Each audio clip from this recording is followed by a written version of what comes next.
ഒരു 4 mark question ആണ്, ചിത്രം വരയ്ക്കാനാണ്. Question: draw a rectangle of length 5 centimetre and breadth 3 centimetre.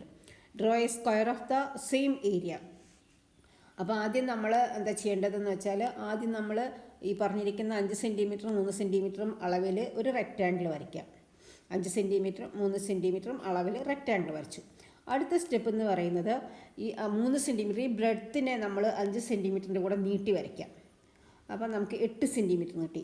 8 centimetre എന്ന് പറഞ്ഞാൽ അതിൻ്റെ പാതി നമുക്കറിയാം 4 സെൻറ്റിമീറ്റർ ആണെന്ന് അറിയാം. അപ്പോൾ ആ 4 സെൻറ്റിമീറ്റർ ഒന്ന് മാർക്ക് ചെയ്യാം.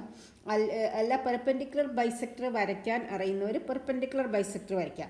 അതായത് ഇവിടെ എയിലും ഇയിലും കോമ്പസ് വയ്ക്കുക, മുകളിലേക്കും താഴേക്കും ആർക്ക് കട്ട് ചെയ്യുക, എന്നിട്ട് പെർപെൻഡിക്കുലർ ബൈസെക്ടർ വരയ്ക്കാം. പെർപെൻഡിക്കുലർ ബൈസെക്ടർ വരയ്ക്കാൻ അറിയുന്നവർ ആ രീതി ചെയ്യുക. അല്ലെങ്കിൽ ഇതിൻ്റെ പാതി 4 സെൻറ്റിമീറ്റർ ആണ് എന്ന് പറഞ്ഞിട്ട് 4 സെൻറ്റിമീറ്ററിൽ പോയിൻ്റ് ഇട്ടിട്ട് ചെയ്യേണ്ടവർ അങ്ങനെ ചെയ്യുക കേട്ടോ. അതിൻ്റെ ശേഷം നമ്മൾ ആ പോയിൻറ്റിന് ഒരു 1 മാർക്ക് കൊടുത്തു. ആ ഓയിൽ കോമ്പസ് വയ്ക്കുക, പെൻസിൽ എയിലേക്ക് വയ്ക്കുക, ഒരു സെമി സർക്കിൾ വരച്ചു കഴിഞ്ഞു. ഓക്കെ, ഇനി ഈ സെമി സർക്കിളിലേക്ക് ബി സിനെ എക്സ്റ്റെൻഡ് ചെയ്യാം. അപ്പം നമുക്ക് ബി പി കിട്ടി. നമ്മുടെ റെക്റ്റാങ്കിളിൻ്റെ ഏരിയ 5 × 3 15 അപ്പം നമ്മുടെ സ്ക്വയറിൻ്റെ സൈഡ് √15 ആയിരിക്കണം കേട്ടോ. ഇനി നമ്മൾ ബി പി നമുക്ക് കിട്ടി. ബി പി ആണ്, ബി പി √15 അതാണ് നമ്മളുടെ സ്ക്വയറിൻ്റെ സൈഡ്.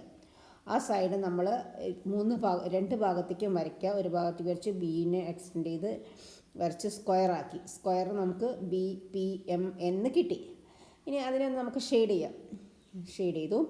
നമ്മളുടെ സ്ക്വയറിൻ്റെ സൈഡ് √15 അത് ഞാൻ മാർക്ക് ചെയ്തിട്ടുള്ള, അതും കൂടെ അങ്ങോട്ട് മാർക്ക് ചെയ്യാം. √15 എന്നൊന്ന് മാർക്ക് ചെയ്യാം. അപ്പോൾ നമ്മളുടെ ഈ സ്ക്വയറിൻ്റെ ഏരിയ √15 × √15 = 15 സെൻറ്റിമീറ്റർ സ്ക്വയർ കിട്ടി. ഓക്കെ,